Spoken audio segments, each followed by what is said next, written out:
Hello what's up दोस्तों, कैसे हैं आप सभी। एक बार फिर मैं सिद्धार्थ आप सभी का स्वागत करता हूं आपके अपने टेक चैनल में। दोस्तों बात आज हो रही है Sennheiser HD206 versus AKG K52 के बारे में।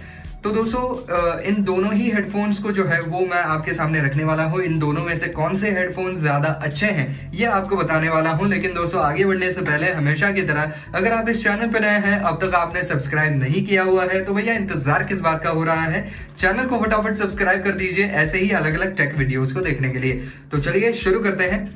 तो शुरुआत करते हैं हम AKG से। तो AKG आप यहाँ पर देख सकते हैं, this is the AKG K52। इसको Sennheiser को एक सेकंड के लिए हम साइड में रख लेते हैं। बात करते हैं AKG की।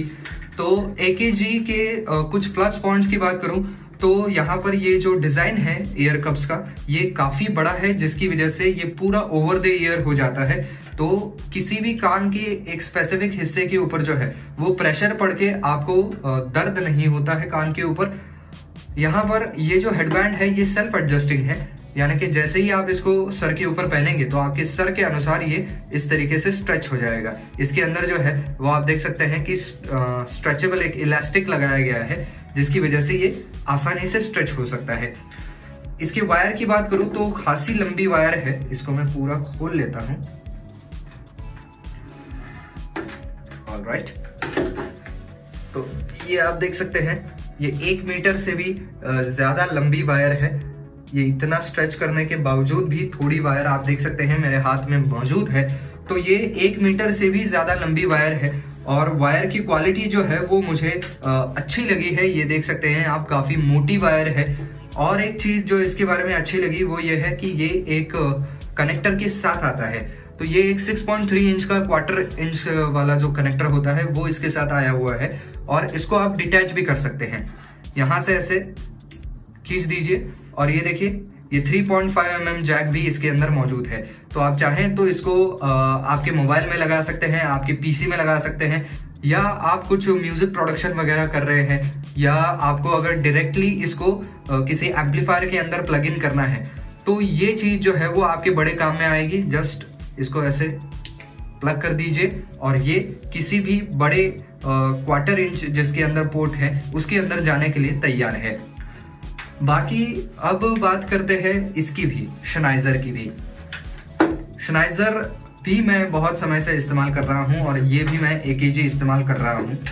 तो Sennheiser के बारे में आप देख सकते हैं कि ये जो मटेरियल यहाँ पे लगाया गया है तो ये बड़े ही हल्के क्वालिटी का है।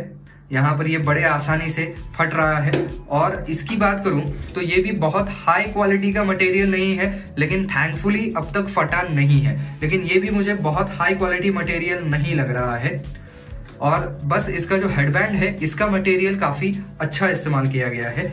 वहीं पर Sennheiser की बात करें तो जो ईयर कप के लिए इस्तेमाल किया गया है वहीं पर हेडबैंड के लिए भी सेम है। अब इसके वायर्स की बात करें तो ये एक तो सिंगल साइडेड वायर नहीं है, यहाँ पर दोनों साइड से वायर निकलती है। और यहाँ पर इसकी वायर की क्वालिटी देखिए तो बहुत ही पतली वायर है, रबर की ही वायर है, लेकिन ये बड़े ही आसानी से शॉर्ट हो सकती है, ये बड़े आसानी से कट सकती है। इसके अंदर इमीडिएटली देखेंगे तो तांबे का वायर आपको देखने को मिल जाएगा जो कि स्पीकर से जुड़ा हुआ है। तो उस लिहाज से ये मुझे उतना ज्यादा अच्छा नहीं लगा है। बस प्लस पॉइंट ये है कि इसकी जो वायर दी गई है वो बहुत ही ज्यादा लंबी है। अब मैं अगर इसको यहाँ पे पकड़ूं तो वायर यहाँ तक जा रही है और भी यहाँ पर देखें तो बची हुई है वायर, यानी कि एक्सेसिवली लंबी वायर इसके साथ दी गई है। तो आप किसी एक जगह पर इसको अगर टिका देंगे, कहीं पर लगा देंगे तो पूरा संसार घूम सकते हैं। मुझे तो लगता है एटलीस्ट आप पूरे कमरे के अंदर घूम सकते हैं, इतनी बड़ी वायर तो इसके साथ दी हुई है। बस इसकी थोड़ी सी क्वालिटी अच्छी होती तो ज्यादा अच्छा रहता। अब इन दोनों के कंफर्ट की बात करते हैं कि पहनने के बाद कैसा कंफर्ट आता है। तो मैं पहन के दिखा देता हूं आपको। तो ये है AKG K52। तो जैसा कि आप देख पा रहे होंगे तो ये पूरे मेरे कान को इसने कवर कर लिया है, ढक लिया है।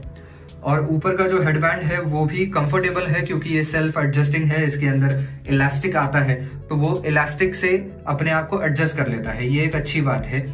लेकिन प्रॉब्लम इसका क्या है कि ये नीचे की तरफ ज्यादा टाइट है और ऊपर की तरफ जो है वो उतने ज्यादा टाइट है नहीं, जिसकी वजह से साउंड आइसोलेशन उतनी ज्यादा नहीं मिल पाती है। हालांकि शेनाइजर के मुकाबले ये ज्यादा महंगे हैं। शेनाइजर जहां पर आपको 800 से 1000 के रेंज में मिल जाता है, वहीं पर AKG की बात करें तो ये पर्टिकुलर मॉडल जो है वो 1500 रुपए तक का आ जाता है। तो इसके अंदर पैसे आप ज्यादा दे रहे हैं, लेकिन क्योंकि ये एयर कप जो है वो उतने ज्यादा हिलते नहीं है, या अगर उससे भी ज्यादा ऐसे हो सकते थे तो फिर ये ऊपर से भी टाइट बैठ जाता है, तो फिर साउंड आइसोलेशन अच्छा आता है।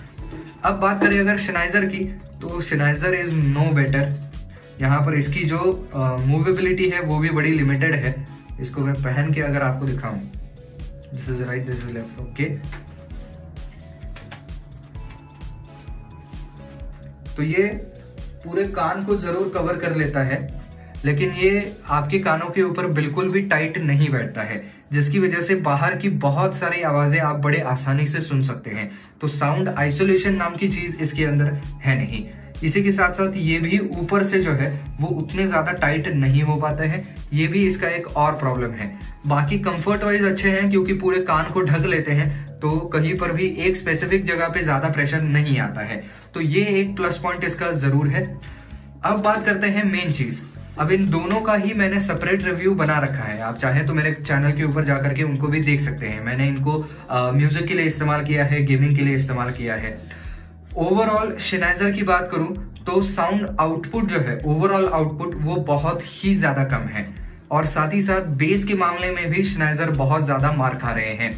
आप इसको बहुत ज्यादा हेवी बेस वाले भी गाने सुनेंगे फुल वॉल्यूम के ऊपर, तो भी उतना ज्यादा पंची बेस इसके अंदर देखने को नहीं मिलता है, क्योंकि ओवरऑल इसका आउटपुट ही कम है।